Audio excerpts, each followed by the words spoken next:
welcome back to the Smart Tank Revolution, where we always kick out at 2. I am your host today. Insert adjective here, Joey Business.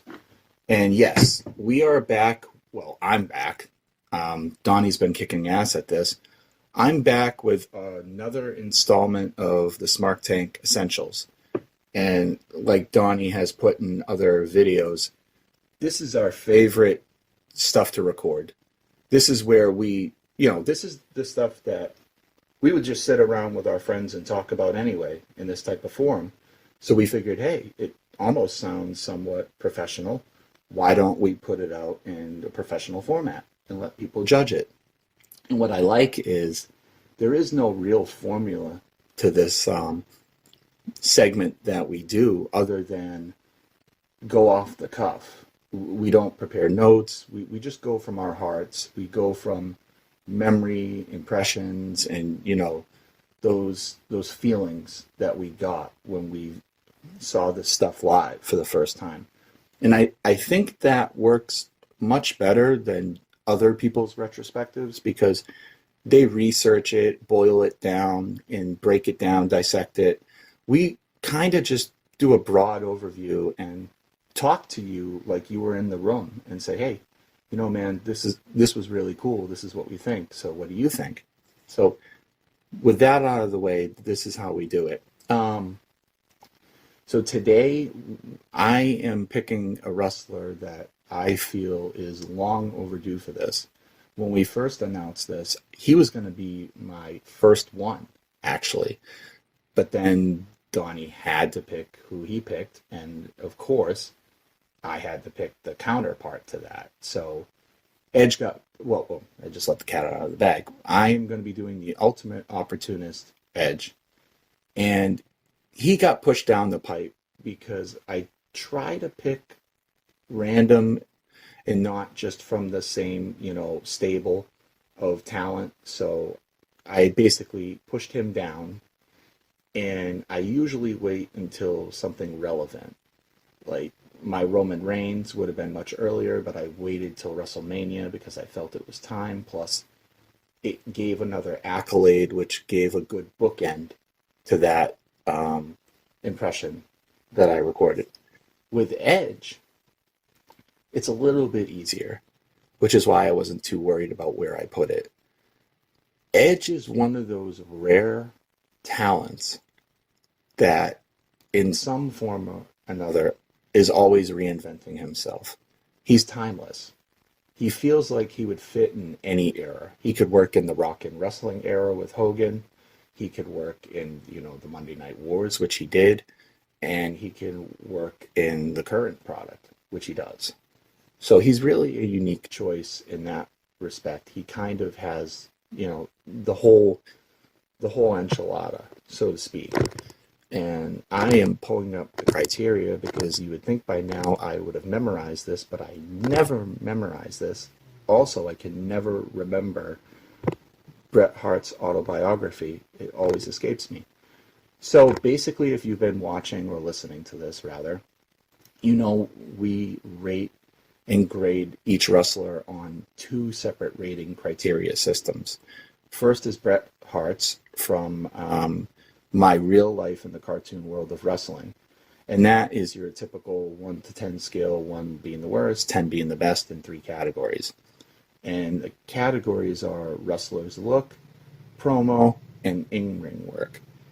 Once that's achieved, then we slip to ours, which is same premise, but a 1 to 5 category. And we do innovative effectiveness, which is can a wrestler work from a heel to a face, in-ring matches and, basically bangers, all-time classics, that kind of thing. And then the last thing we do is impact on the business. Like, what did they do overall? What were their standout moments outside of the squared circle besides, putting in the work? And I apologize if I butchered those last 3 because I only took a screenshot of Bret Hart's criteria, so you would think I would know ours, but I think it's pretty close. So I'm comfortable with it. The first one up. This one's always the easiest for me. I know my co-host is very giving in this category all the time. He's learning now. So the first one up is wrestler's look. Basically, guy walks through the curtain for the very first time. You lay your eyes on him at a show or TV, whatever have you. What's your impression? Or if you saw him outside of wrestling, what would you think? What would be the first thing that came to mind? So a wrestler's look is, how much do they look the part? Like, if you saw this guy, would you go, oh yeah, he's totally a wrestler, I buy it. So this one's always interesting, but it's easy for me because I try to do a composite, because you got to remember most of these talents we grade have longevity and they've had long careers and they reinvent themselves and things change and sometimes they don't look the same. So I try to do it as a composite and not one era, because opening, brand new,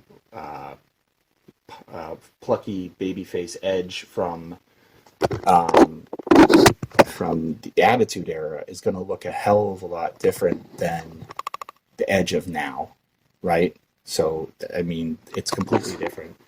What I try to do is just smush the two together and say, okay, this is the broad idea. So basically 1 to 10. I give Edge an 8. And the reason for being is he's not the smaller variety of wrestler or main eventer that came out in the Attitude Era with Shawn Michaels and it was new. And he's also not the big beefy powerhouse like Triple H or like a Bruiser Brody or a Goldberg or a Brock Lesnar. So he's in the middle. He fits comfortably in either set. There has been times where Edge is beefed up, but never to, I would say, Triple H level. So he's an 8. Definitely, the look, the aesthetic, and every single gimmick version he's done, from the Brood to Edge and Christian to the Ultimate Opportunist to the Rated R Superstar, and to his latest incarnation, the Jaded Hall of Famer who passes judgment on everybody. So yeah, absolutely. I'm comfortable with an 8, and I think that's a fair shake on him. Promo ability. Well, to me, this is pretty much open and shut on Edge. He's a 9. I don't want to give him a perfect because I try to reserve that. And Bret's rating system, we can't do 0.5s. So I give him a strong 9. I mean, unequivocally a 9. His promos from when he started to the main event that he is now, to the Hall of Famer, have just been night and day. He's always had a great look to him. He's always been a handsome guy, big mouth full of teeth, long flowing hair. But it wasn't until he put the work into his character on his solo run on SmackDown that he really developed, promo skills up there with the best. When Edge is on the stick, I'm always paying attention because I know it's going to be something really good. And it's not cookie cutter, and it's not, the easy ha-ha, like I'll insert sports team to make fun of the crowd and all that shit. Of course, he does it like everybody else, but he doesn't focus on that. He doesn't need those little spring launching pads to carry his promo. He's very innovative that way. He can deliver a fired up promo and get you all going and juiced up. And he can also deliver a very slow, methodical, and, dangerous sounding promo that will have the opposite effect. And he does both almost effortlessly.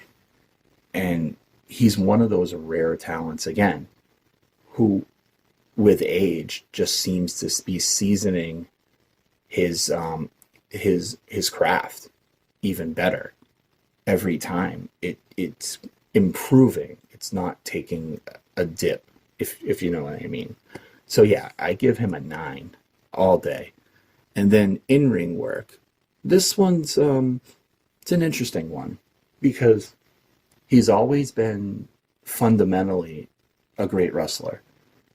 I would say textbook when he was on his first solo run in the WWE, when he debuted as, the Enigma, and when he was like very mysterious. Nothing crazy. You knew he had the chops, but he needed the time and the experience to get where you think he could be. So, at the beginning, he, like anybody, he just seemed very textbook. And I think it changes by gimmick, which is unique and something that is a craft in itself. Because if you're wrestling the same way all the time, whether good or bad or in between, it's just basically the same thing, throwing a different color paint on it every single time. Edge doesn't do that. He changes it up with how he presents himself. But here's the thing. When it comes to in-ring work, he has an amazing encyclopedia over the course of all runs in his career that stand up there with some of the greats. He can turn it up when needed and deliver an unbelievable mat classic, or when called for, can get extremely gritty and violent and deliver a hardcore, melee. And then other times he can be required to deliver something that isn't either of those. So for in-ring work from a 1 to 10, if it's not apparent, I'm a huge fan of Edge, which is also why I wanted to push this off. I wanted to get a couple of these under my belt before I went gushing. It's tough because Bret's skill, again, doesn't let you cut down the middle like ours. His in-ring work, I got to give it an 8. I really want to give it a 9, but my gut is telling me go with an 8. So that's where I'm going to go with. I'm going to go with an 8, and I think that's fair. So the other thing is our ranking system, right? So I did a 8, 9, and an 8 for Edge on Bret's.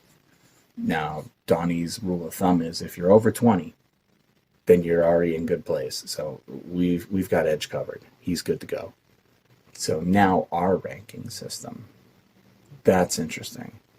So ours is innovative effectiveness is the first one. And it's one of them, it's a really interesting one because without explaining it, it's just basically, are you good in both characters? Can you work as a good guy, or can you tear it up as a bad guy, a babyface or a heel? Very few people can do both great. They usually can do one much better than the other. And that's usually the case with these wrestlers, or with these performers, these athletes. But with Edge, so it's 1 to 5, and we can split down the middle for each grading. 5 would mean that they can switch back and forth on a Raw to a SmackDown, and the crowd eats it up every single time and buys it.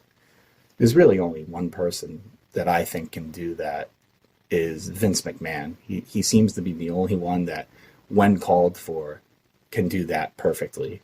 But Edge, flat out, I enjoy his work much, much better as a heel.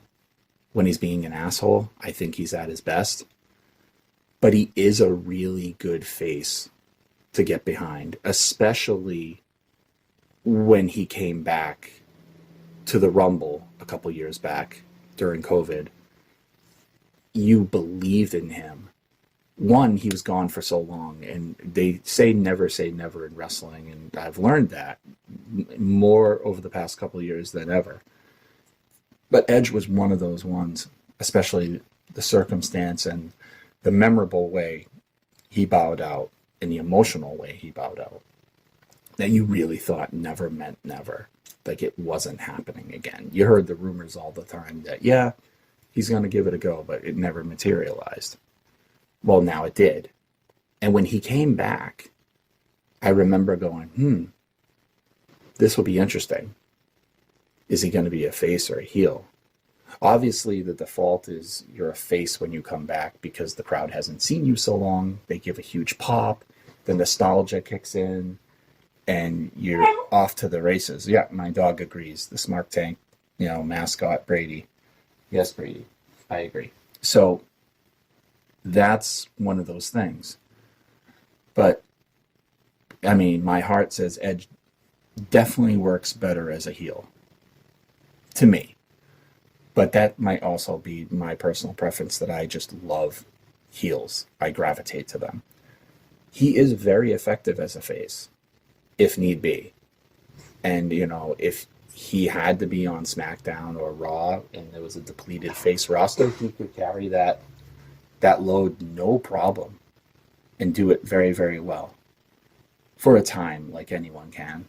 So I'm going to give him a 4. That's a high ranking on this one. I'm going to give him a 4 because he does it better, for certain better than average. And he does it up there. Like I said, there's only one person who I feel can do it effortlessly both times. And that is obviously Vince McMahon. He just has that switch. But with Edge, it's very close, but it's not quite McMahon, if that makes sense. So a 4, I'm very, very comfortable with, for sure. So next up would be, I believe, his in-ring work or memorable matches. The highlight reel. What is their body of work? The encyclopedia of the greats, right? That's what that would be. Well, for Edge, he's got so many.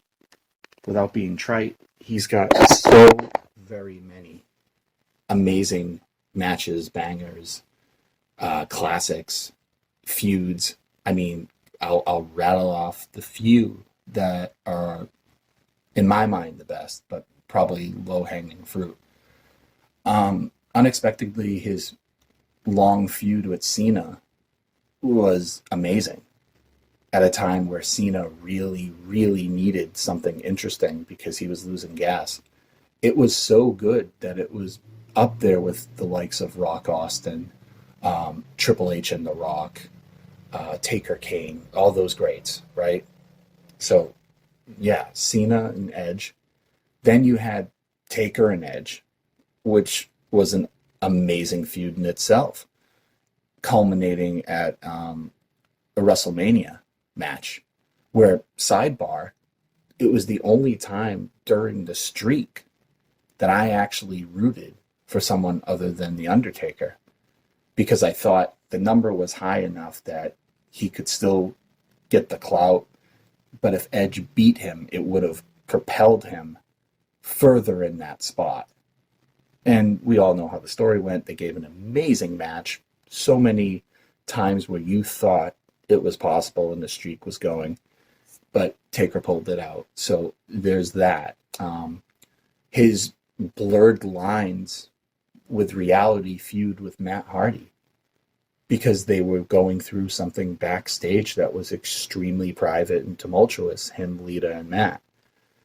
That feud brought out the best in both, especially Matt. I feel like it reinvigorated Matt Hardy and put him on a level that people took notice and said, this guy can have single success when motivated and given the right, opportunity.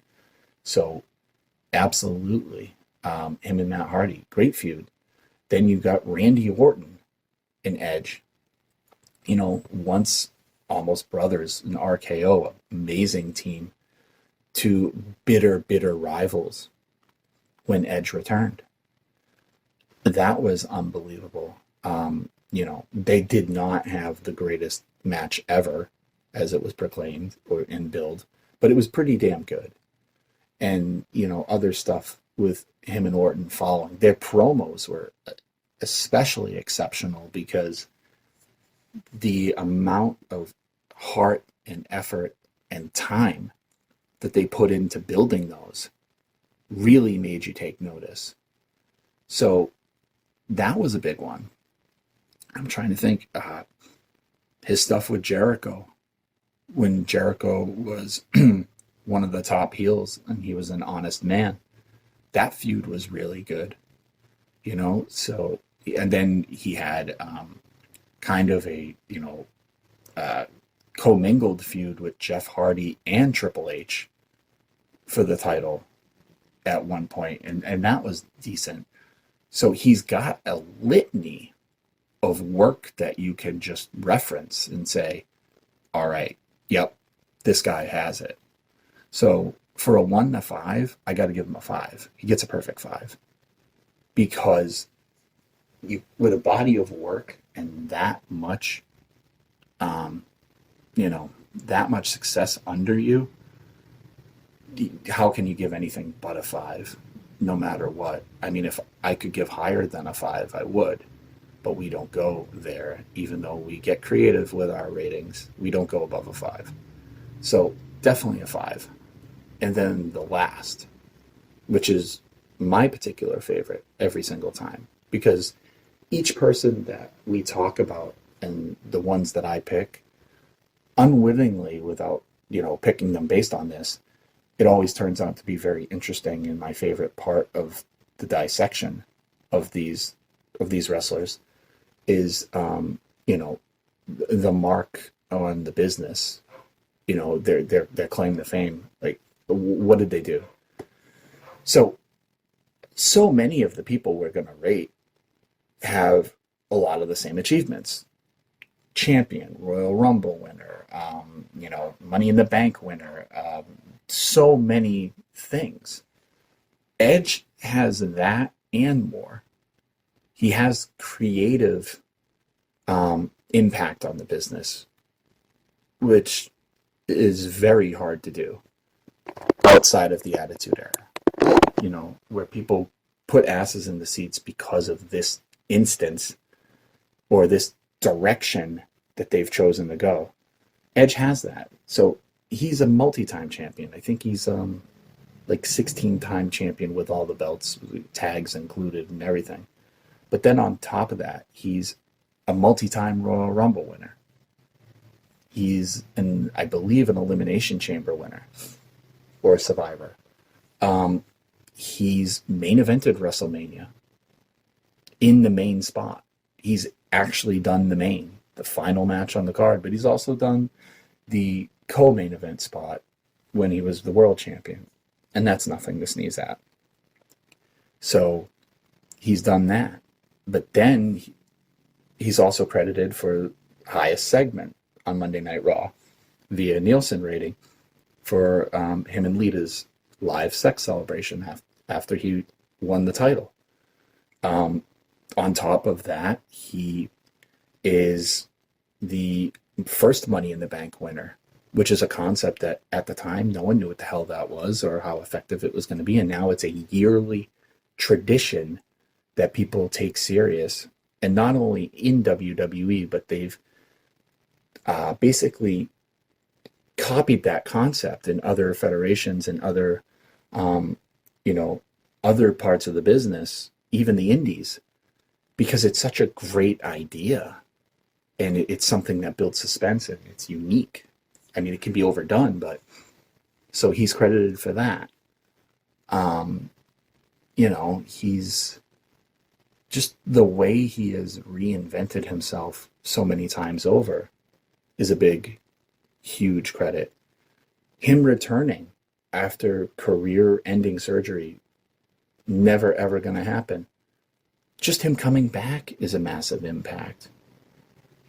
He was the king of SmackDown at a time where that show was floundering, and it took SmackDown to the A show over Monday Night Raw for a very long time. So he's had massive impact in and out of the ring, creatively booking wise, and also just memorable moments in the rings, and not just titles, just so many achievements.